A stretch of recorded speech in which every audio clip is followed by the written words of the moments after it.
Good morning, ladies and gentlemen. Welcome to the Biennale Tecnologia Politecnico di Torino.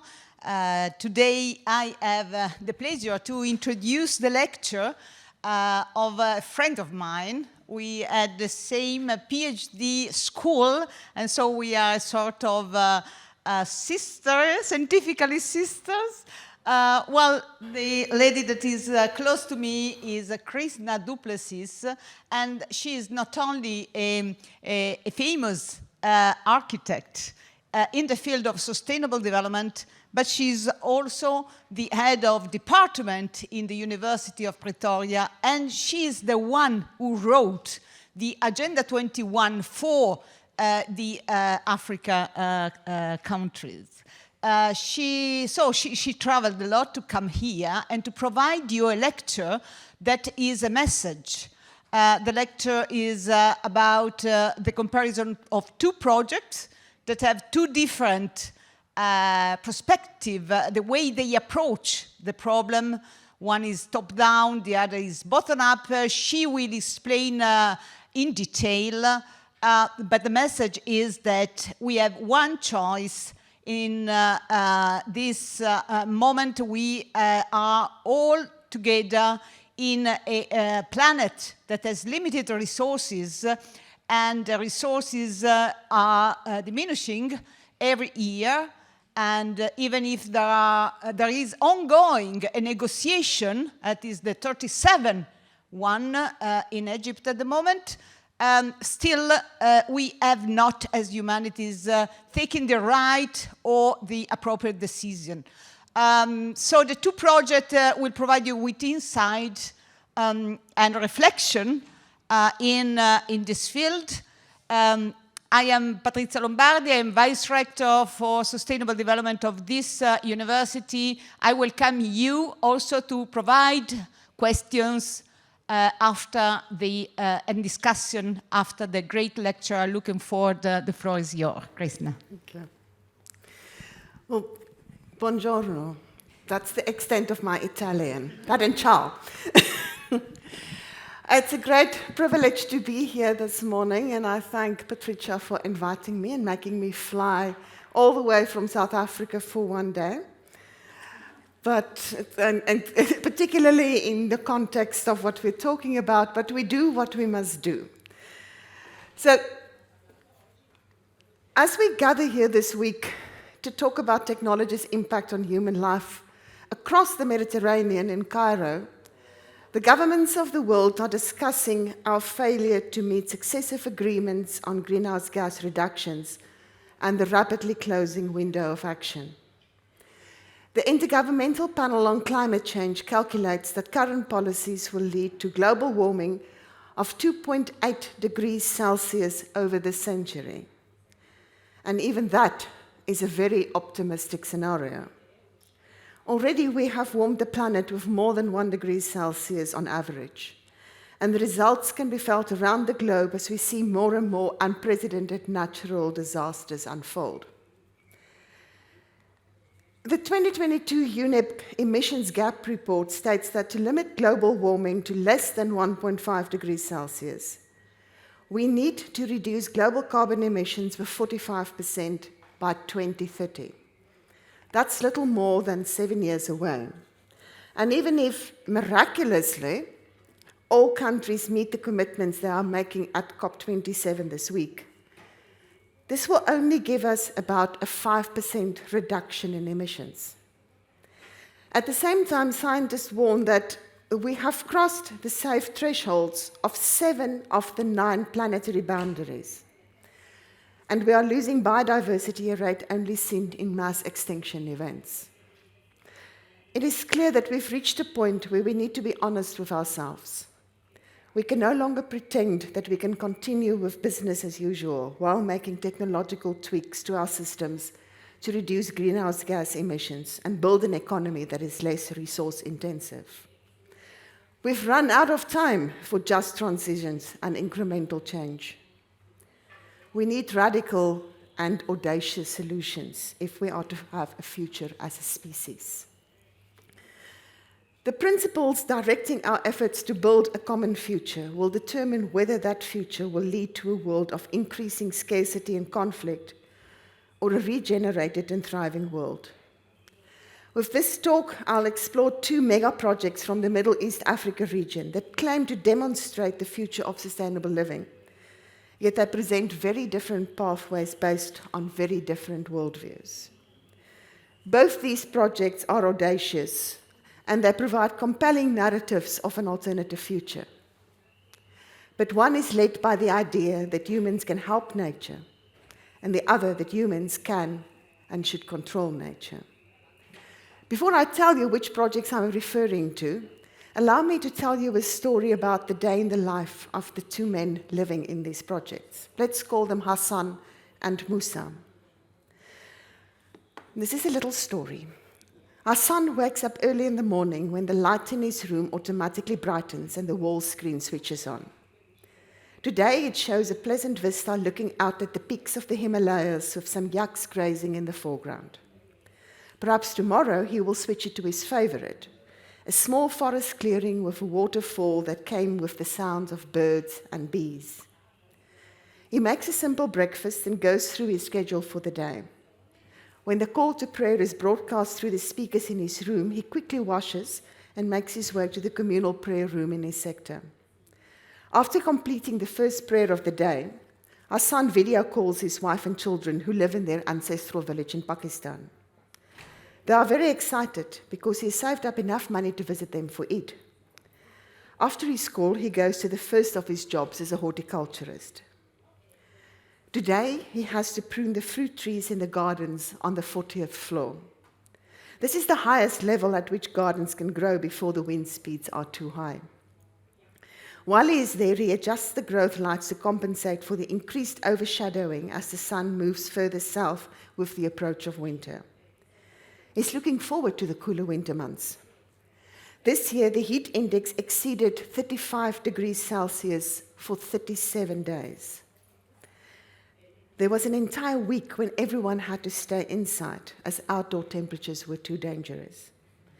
After the 3rd day, the air conditioning system started to struggle as the energy production from the solar farms to the north dropped in the extreme temperatures, right when energy demand skyrocketed.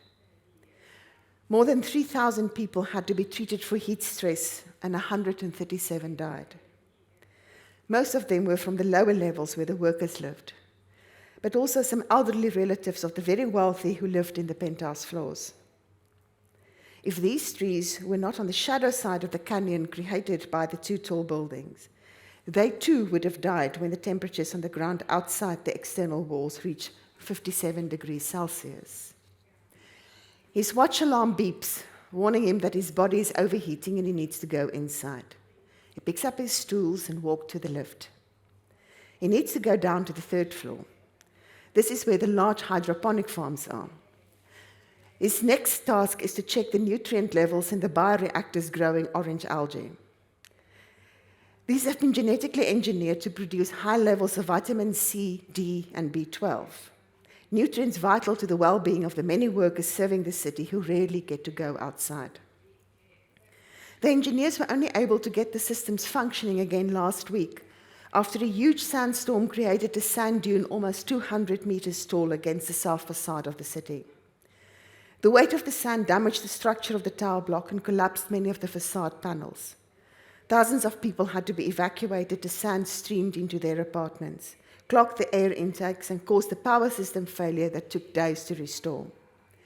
All the algae and plants in his section of the farm died, and he had to start from scratch again. This meant short rations for the people in his sector. The memory makes him hungry, and he decides to take his lunch on the 50th floor observation deck in the North Tower. He crosses over to the other tower using a glass tunnel suspended more than 200 meters in the air. His colleague Suleiman is clipping dead flowers from the plant boxes lining the walls of the tunnel, carefully collecting the debris to feed the worm farms in the basement, which produce the compost and nutrient-rich tea feeding most of the plants in the public gardens. The observation deck is not open to the outside, but its large windows allow Hassan to stare out towards the mountain range in the distance and the vast desert in between. This is the closest he will get to the outside world while living in the city. And he cherishes the moments he has to enjoy his small connection to the outside before he has to make way for someone else in the crowded space. At the end of the day, he goes to the cafeteria on the 22nd floor, where he meets up with his friend Ahmed, who is from the same village. Ahmed is a welder working on the repairs after the sandstorm. You have to see how much the sand bent the steel struts on the facade, Ahmed says. The two friends ride to the 27th floor where Ahmed is working. As they step out of the lift, the alarms goes off. Intruder alert! Intruder alert! They scream. Hassan realizes that this is a floor without gardens, and his security bracelet therefore does not give him permission to be on that floor. He hastily steps back into the lift and hits the button for one of the lower floors, hoping he was fast enough so that the guards will realize he made an honest mistake. Everybody is still jittery after protesters from one of the tribes displaced to make way for the city set off a bomb in the Hyperloop transportation system a few months ago, crippling transport in the city for weeks. Although the terrorists had died in the blast, security is not taking any chances with people who are being caught in sectors where they have no permission to be. And there are rumors of people disappearing after attempting to visit friends in other sectors without arranging security access beforehand.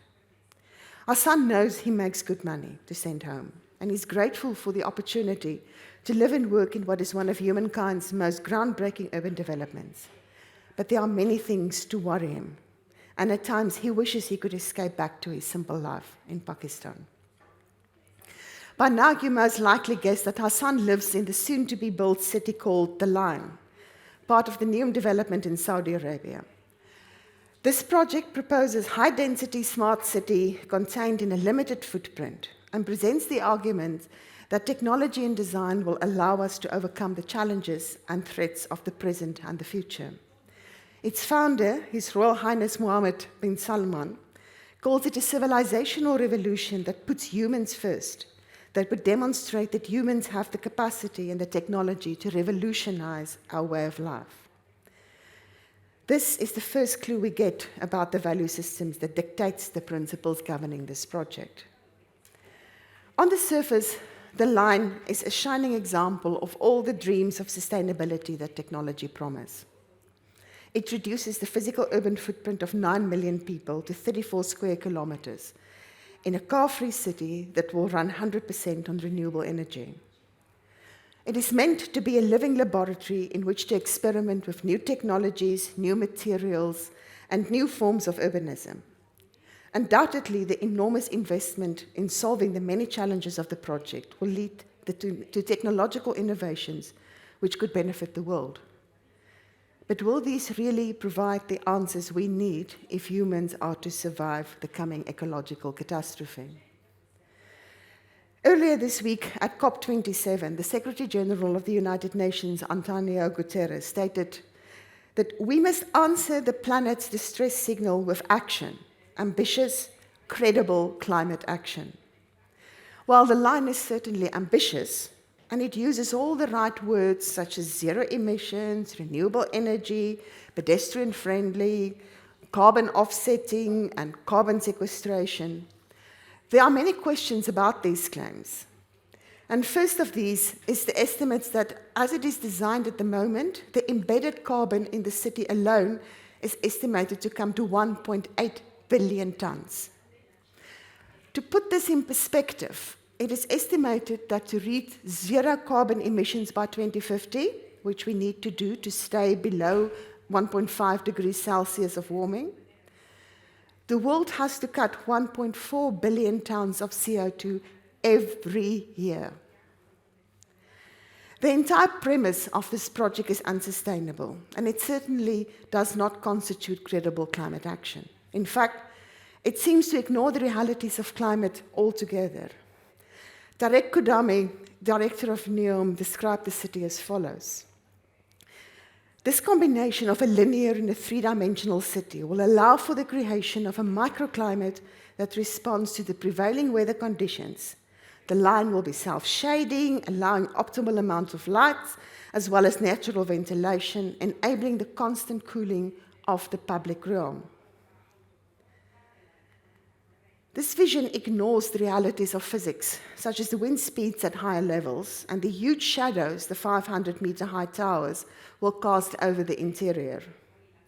These are conditions that will make plant life in the interior and the creation of microclimates very difficult.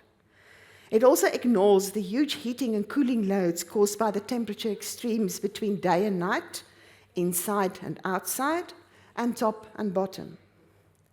It further ignores the realities of climate change. Over the past 4 decades, Saudi Arabia has warmed up at a rate that is 50% higher than the rest of the landmass in the northern hemisphere.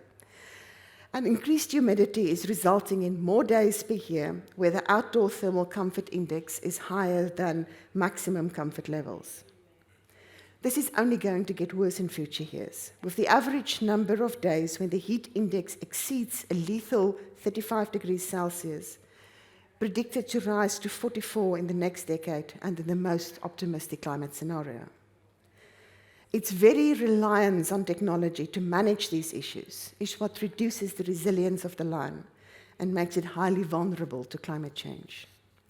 Now, I can continue to outline the problematic aspects of the project, which includes serious social concerns. But the point I would like to highlight is that this is a perfect example of an approach to sustainability that is rooted in a mechanistic worldview. The line is the ultimate temple to our love affair with technology, to a way of thinking that presumes humans are separate from nature and can control nature through technology. It is driven by the assumptions that humans, and men in particular, are the pinnacle of creation, and that all of nature is there for our use. And that the only reason we place limits on that use is because we have started to realize that we live in a finite planet. So aside from some platitudes about wildlife corridors, the line does not consider the needs of nature and how we can contribute to the well-being of nature. It certainly does not ask how the project can nurture and heal the social ecological systems within which it is situated. This is unlike that other line in the desert, which proposes the regeneration of a social ecological system as a first step towards building a life-supporting and life-enhancing future based on appropriate technology, indigenous knowledge, and an intimate partnership with nature. This is where our other character, Musa, lives. So Musa wakes up to the sound of birdsong and the giggling of his 2 sons in his bedroom. He kisses his wife awake before getting up for his early morning run through the cashew orchards. He loves this reminder of how far they have come. 30 years ago, this fertile area with its trees and vegetable gardens was a scrubland desert. He still remembers the difficult times when he was a small boy. The desert was gradually taking over what little farmland they had, and his family was talking about leaving their ancestral lands to try and make a living in another country. They didn't know how they would survive, but conditions in their village was very bad. The wells were drying up and their crops were struggling. They had to make a plan. Then one day, some people came to the village and said that they are there to plant trees. The older people laughed at them. Over the years, many people had come to plant trees, but time and again, the trees died. Not this time, the people said. They taught the farmers how to collect water and protect the roots of saplings by building small retaining dams with rocks. They taught them how to plant crops between the trees to feed the soil while feeding the people, and how to grow a range of plants in a supportive ecosystem. Slowly but steadily, the desert turned green again as the plants returned, and with the plants came the rain. Today, it is a lush and productive landscape that has brought many benefits to the village. After Musa returns from his run, he and his family have breakfast together before starting the day. He rides his bicycle to his office in town, where he helps the farmers to sell their products on the internet to other villages and the international market. Selling high-value products such as cashew nuts and myrrh directly brings the international income to the village, while he uses drones to trade fresh produce with other villages.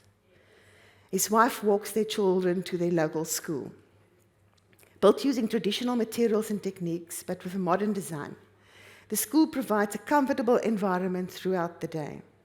The children sit down for the first lesson of the day. Today, they are getting a virtual chemistry lesson from a teacher from India via satellite link. They are joined in the virtual classroom by students from several other schools. Miriam, Musa's wife, works as a nurse in the local clinic. It is small, but it has a functional operating theatre with a robot linked to a large teaching hospital in South Africa, from where doctors can guide and assist with operations remotely. Her first duty for the day is to collect and secure the special order of vaccines and antibiotics that's being delivered by drone. Over lunch, Musa visited his friend Abu Bakr, who was in charge of the solar farm powering the village. Abu had invited him to come and take a look at the crops he's growing in the shade of the photovoltaic panels. These include a variety of traditional leafy vegetables, as well as lettuces, in the desert, or what used to be desert. His agri-solar farm not only provides ideal conditions to grow these foodstuffs, but the crops themselves help to cool the PV panels and thus improve their efficiency. That evening, as Musa and his friends meet for a glass of tea in the cool of the evening, they talk about how much their lives had changed for the better since those crazy people come and taught them to plant trees in the desert. Musa and his family live in a village which formed part of the Great Green Wall initiative. The Great Green Wall is every bit as audacious as the line. The initial proposal was to plant a literal 15-kilometer wide green wall of trees across the Sahel, a distance of 8,000 kilometers. The project was very much a geoengineering fix dreamt up by African heads of state to address the encroachment of the Sahara Desert into what is left of the farmlands of the neighboring sub-Saharan countries. The Sahel is amongst the world's poorest regions where extensive land degradation and desertification, caused in part by unsustainable agricultural practices, created a perfect storm of water, food, and energy insecurity, made worse by several severe droughts. This in turn created a breeding ground for conflict in a vicious degenerative cycle. While initial attempts failed miserably, with up to 80% of all trees planted dying within the first few years, the project turned around when two things happened. Firstly, people recovered and then improved indigenous practices. And secondly, they started working according to ecological principles.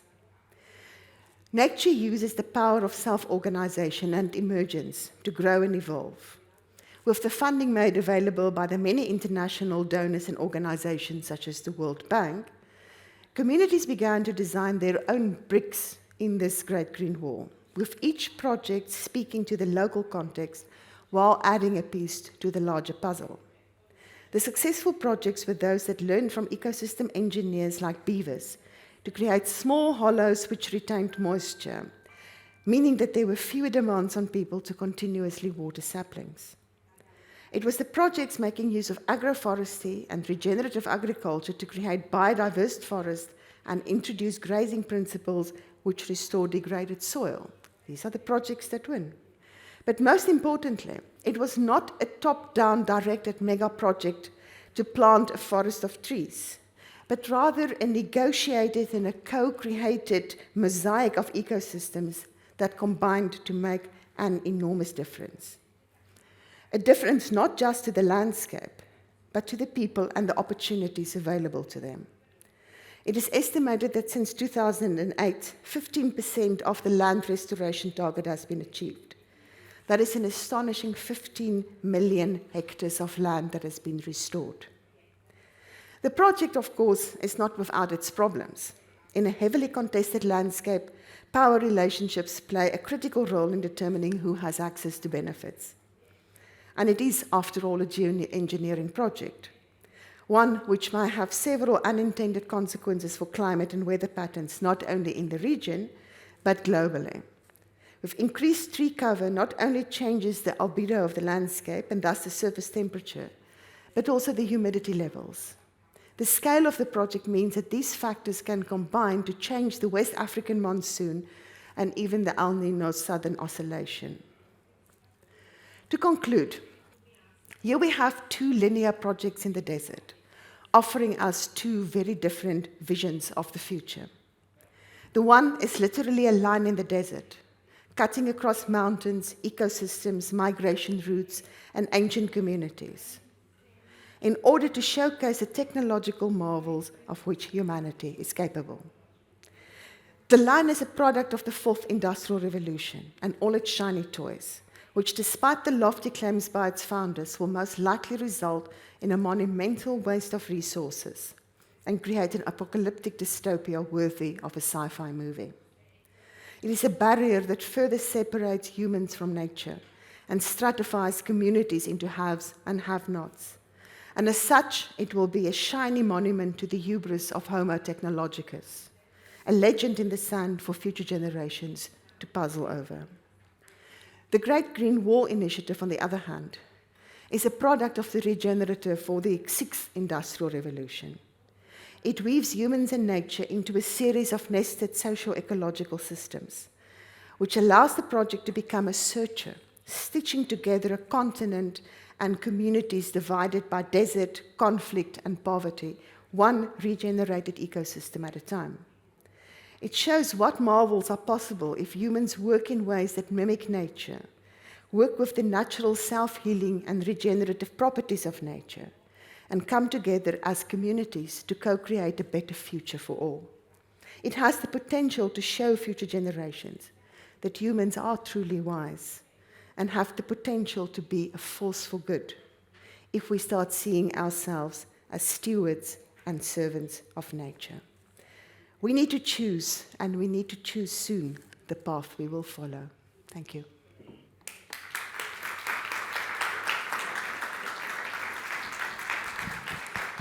Thank you very much, Krishna. So it was very worth having you here flying all the way. Well, I feel it's a privilege for us to have this such an important lecture inside a Biennale Kermesse where we talked about technology as a mean for achieving a better future, but with the support of, well, not leaving to mechanistic view, but just thinking of a technology as a support for achieving what is a common future. You bring to us an important lecture that is we are part of the nature, and the ecological worldview is the direction that we should take in.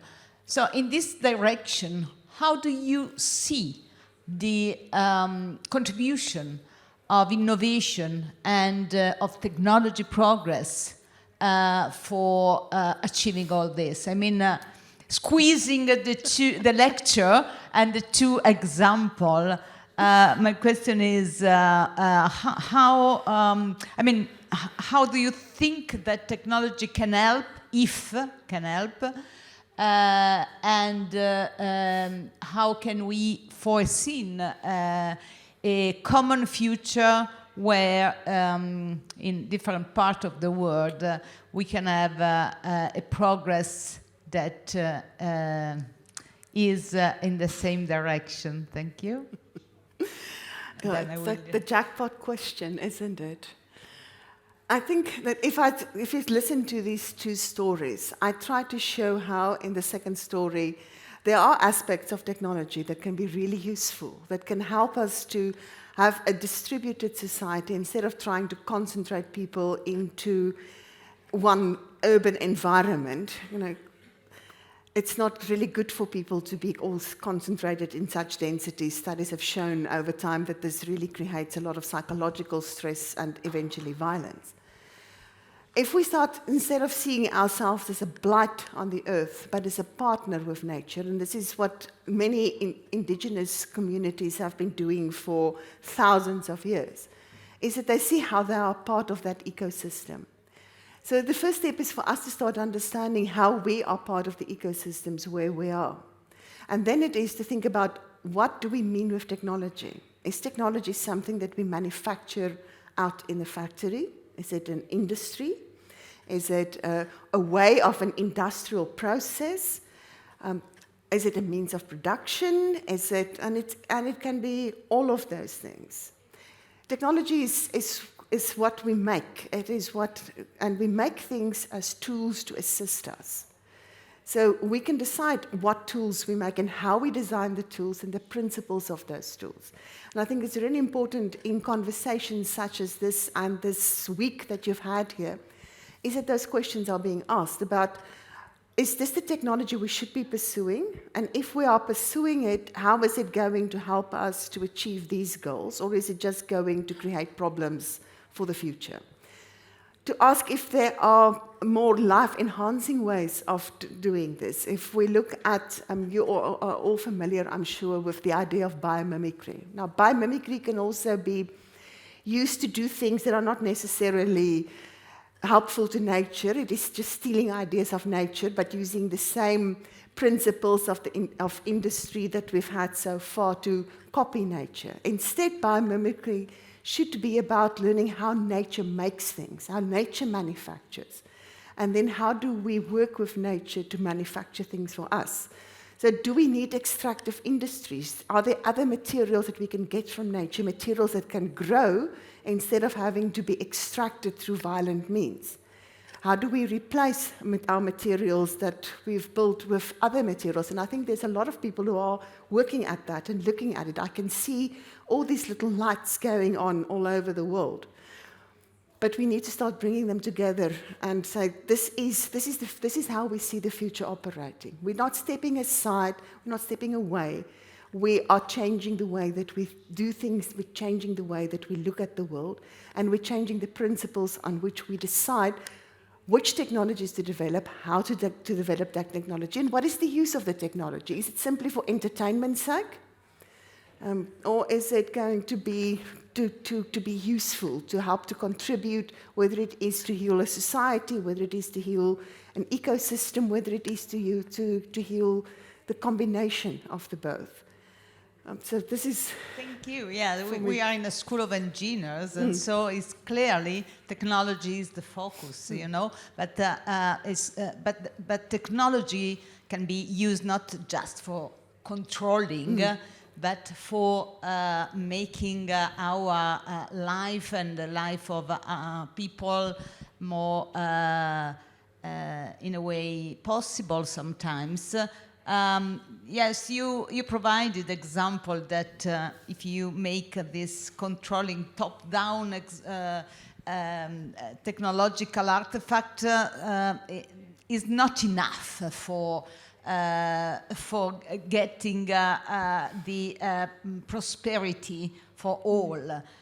For instance, Jeffrey Sachs has highlighted there are at least 6 important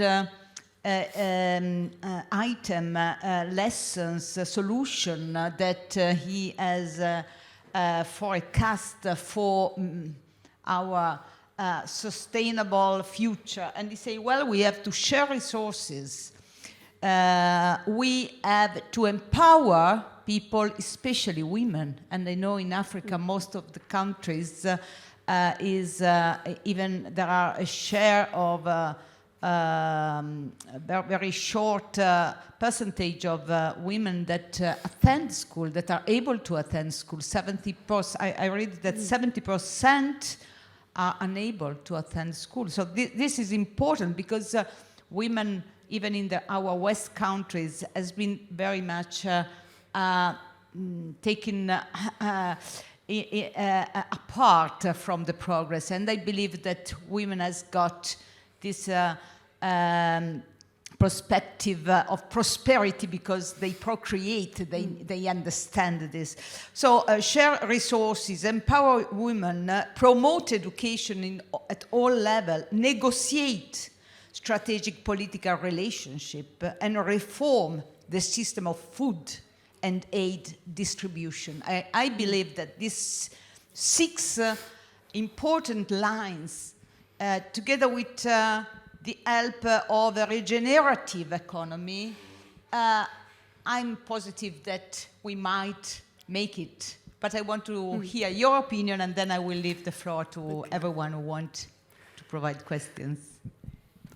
Yeah, I think that we have over the time thought of ourselves as singular. It's me, the individual, my family, my country, and we don't allow others to come in, we don't allow change. And what we now have to do in the world is actually to understand that we are all part of this global community. And if we start thinking about it like that, then it actually starts changing a lot of things that we can do. It's not good if you educate people in Africa and the only jobs they can find is outside. It is no good if that education that we give to people actually are an education that perpetuates the current ways of doing things instead of challenging them and finding new ways and new innovations that will steer us in a different direction. And I think a lot of it is also about distribution. I read an article yesterday in the Business Times, I think. It's one of those, you get things coming past your Facebook feed. And what it talks about is that the world cannot afford to think about us and immigrants anymore. Africa has the youngest population in the world. We've got 80% of the countries of the continent is under the age of 20. The rest of the world keeps on telling me, oh, they've got problems with depopulation and aging population. That's not a problem. The problem is distribution. It's like with the food. Some countries produce so much food they throw it all away, otherwise they don't make money and other people starve. It's about distribution. And it's the value systems that underpins that distribution. And I know it's difficult to think about bringing people in and bringing them in and challenging your cultures, your traditions, your ways of things, because things will change. But if we don't do that, if we don't start seeing the world as one, and we don't start addressing this distribution problem and making sure that the people that we are training, the people that we are teaching for the next generation are steered into a different direction and not the one that has got us here, then we can do all kinds of things on paper, but it's not going to take us anywhere.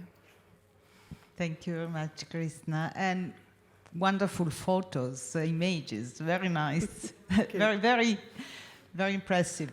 Any question from the floor? Yes, thank you.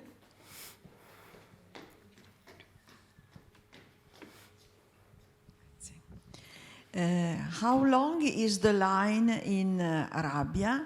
And the second question is the green belts in Africa is increasing, is enlarging in these recent years? The mile in Arabia is planned for 170 kilometers, the line. And definitely the green belt is steadily growing. It is not one project. Both of them, I think, will take time to develop. But it has grown, and as you could see in that image, maybe if I go back a little bit, you can see how things have changed, have improved, areas of land that has been reclaimed, that has been recovered, and how that's led to job opportunities, to economic opportunities, and all kinds of other things. So it is definitely increasing. It's also recently received quite a large injection from international governments. I know President Macron led that change, and with that they can do more. What is important about this is that it is not seen as, now we come in and we're doing this from the top, and it is more about, there is this money available. How can we help channel that money so that people can make changes on the ground that will contribute to the growth of this great green wall? Okay. Thank you. Thanks. Thank you. Other questions? Curiosity? Otherwise, yeah? Okay. Thank you for your great lessons. First of all, just thinking about the big problem in our society, because you were talking about distribution, a new way of distribution, but I was just reading yesterday about the difficulties that we have even in organizing all the things related to the food distribution that you say has been easy continually thrown away. But how do you overcome this problem when the base of everything is always power and profit. Just a small example. Even in your second story, there was like a kind of a contradiction. And according to the respect of the environment, you were saying we produce the Musa's name is, I'm not wrong, yeah, is helping people in producing vegetables and organizing, sending the vegetables around Europe or abroad, you probably said. So even that is in contradiction between the necessities or the needs that we have. We can't say we need a new society when, for instance, we use concrete. Talking to engineering, for instance, that is very impacted. It's a great impact when it's much better producing with hay that we don't use anymore because we don't have the chain of production, or distribution, and construction that just. The big problem, I think, is first of all social and the always logic of profit, and that is very, very developed. Probably is the only God thinking of the humanity. I think there are three things in what you've asked, and I hope I remember now all three of them. The first is about the power and the fact that we cannot change things because there are all these power relations. If we can find a quick answer to that, I think I will win the Nobel Peace Prize as well as all the others, and the one for economics. It comes with how do we change the way we are thinking from making decisions based on fear, because at the root of all of these, it's fear. It's fear that I'm not going to feed my family. It's fear that my country will not be making all the money that it should be making. It is fear that I will be kicked out of my job because I'm not doing what my voters or my shareholders want. So how do we move from making decisions from fear to a place where we make decisions out of love for what is happening around us and for this wonderful world that we live in? That is a question, I think, not just for philosophers, but also maybe for all our religious leaders. The second one is about the notion of profit is a bad thing. We are economic animals, humans. We trade. We've been trading for hundreds of thousands of years. Whether we make a profit on things is immaterial. We've always been exchanging what we've made for something else. And that's not a bad thing. We need to be able to make those exchanges. And whether that is a profit that is a large profit or whether it is a profit that recompenses me for the effort that I've put in is something that we have to decide. So if it is something like the oil companies making these huge profits on top of the subsidies they're being given, that we should cut. If it is somebody who spent the last 2 months patiently growing vegetables and wants to sell his vegetables for something, because not everything we can trade. Now, we need to have, and that's why money came about. It's difficult to sort of pay the doctor or the dentist with a chicken or with a bag of potatoes. So we found money as a way of equalizing that exchange of energy. And that's how we need to start looking at money, not as something that is inherently evil or inherently good, but just simply as a means that allow us to equitably exchange energy between people. For somebody like Musa, it's not a bad thing to be able to bring in foreign valuta, because otherwise, if he didn't do it directly, he would sell it off to a middleman, and the middleman would take, and they take all the profits. The people who buy his products at the end, and those are the high-value products, not necessarily the vegetables. The high-value products that will bring in a lot of money, he can get that money directly into his community, and that pays now for the school, it pays for the clinic, and it helps to pay for the teachers in the school, for the doctors in the clinics. So it's not necessarily a bad thing. It's about how we distribute it and how we structure those kind of things. I think that was it. Thank you very much. There are additional 2 questions here. Yes?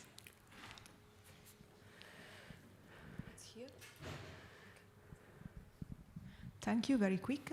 You showed the impact of the first project, 1.8 billion CO2 tons. There is the same value for the second one. We can compare in terms of CO2. There is, in terms of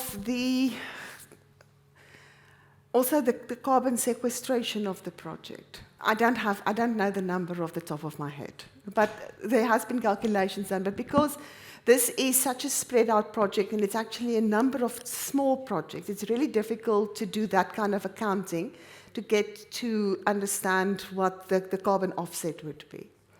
But I know that there are people who have been dabbling in it. I just don't know the numbers off the top of my head. Second row. You can give to the ladies. It's the second row. There's all the lady here with the green. A very short question. This excellent initiative of Polytechnic of Turin, in your opinion, should be repeated in the scientific association and universities? Because in my little knowledge of these things, it should be very, very useful to exchange and to enlarge the knowledge of these problems. I've been extremely interested in what you have said this morning.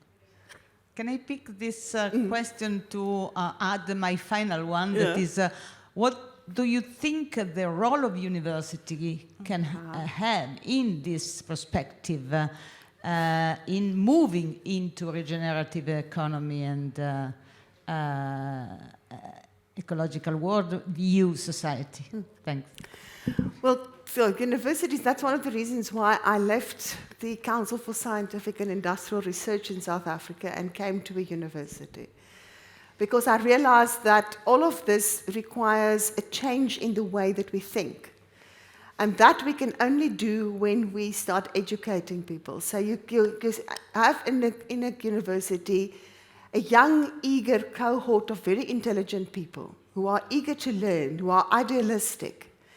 They're at the perfect stage when one can introduce them to new ways of thinking about things, encourage them to start thinking about it. So that requires that we actually start thinking how our curricula enables this change of mindset, this change of worldview. The second aspect is that universities are also where a lot of new knowledge is being generated. So again, this is, what are we going to research? Are we going to research building more androids for Elon Musk's trip to Mars? Or are we going to research ways of how we can use technology to help in developing this kind of communication systems, exchange systems? Are we going to invest it into developing or continuing to research this sort of carbon capturing thing from mines so that we can continue to mine coal so that we can have large steel furnaces? Or are we going to look at different materials that are maybe biologically based? So these are the kind of questions that we have to ask about what are the kind of research that we drive.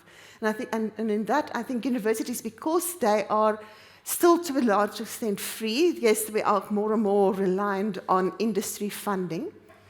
But if we start pushing these questions, maybe our industry partners will also start thinking that there may be profit in it for them to explore alternatives, that there may be other ways for them in terms of their corporate social responsibility. And I know it's sometimes cynical, but we still live in a world where people do the things that would make them look the best and that would profit them. So make use of that and see how one can gradually turn that boat by pushing these agendas. That's all I can do. Thank you. Thank you. In fact, also, thanks to the Green Deal, European Commission, also university has started to work in ecosystem with industry, but with this drive that is making economy more stakeholder in a stakeholder perspective. I mean, not only a profit for one company or shareholder company, but also in relation to people and to to the planet. So planet, people, and profit are the three issues that are also in a way in connection with the Agenda 2030 that we didn't mention, but is clear, very important. Thank you, Krishna. I think we still have room for one question if there is. Otherwise, yes, one more question. Kim. Yes, I have one question on the, let's say, this bottom-up initiative. They are, well, I mean, they are great, but they are individual, and somehow it also takes more time. And my question is, these small initiatives, they are still affected by the global consequences, let's say, of the top-down and also global climate change that affects. So there is a certain risk that at one point, even they don't grow fast enough to completely change the big picture. And how do you see this somehow hope in the sense of continuing this small initiative, although they might fail because they don't go fast enough? Or how do we, speed up or continuing to do that even though maybe it will fail? I think at this point we are. I'm losing my mic there. We shouldn't look at this as a silver bullet. This is not the only thing that needs to be done. And I think we tend to fall into this habit of saying, oh, there's this new thing, this is what we're going to do, and that's going to solve the problem. We need all of these things to do. We need some of the top-down initiatives to do certain things. But we need to think about what is that top-down initiatives that we need to do. What we have here is a way for communities to get going while they wait for the people at the top to fight. I mean, how long have we been fighting about getting countries to commit to their emissions? 20 years, 30 years, 40 years? So you cannot keep on waiting for the top to actually come to agreement because they will never do that. But what this does is it gives us a fighting chance. It gives us an example of what can be done.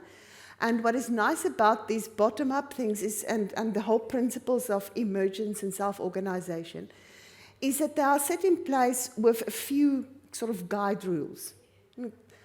It's co-created. Communities come together, they talk through how they're going to do things.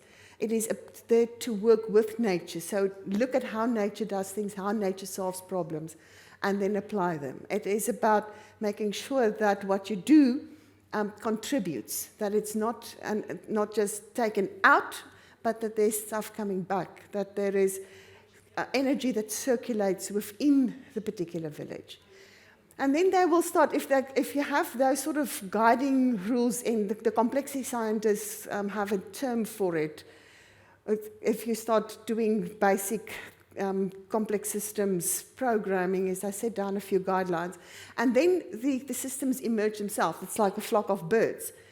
They only fly or driving, I'm told, in Italy. Is you don't look in the mirror, you just look in front of you, and maybe to the sides. And it's the people behind you have to look at where everybody in front of them is going into the sides. And they respond to each other. And eventually they all go in a direction, and they all more or less happily flow in that direction. And it's the same kind of principle that we see here, is that there's a few very basic rules in place about how to do things, and then it's supported. It's supported from the top, because the top is where the money can come from. And eventually, if we don't do it, we lose that opportunity.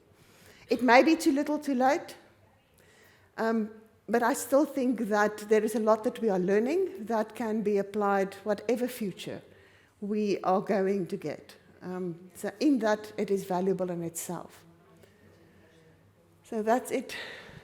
Thank you very much, Krishna du Plessis, for this wonderful lecture, for spending time with us, answering our questions.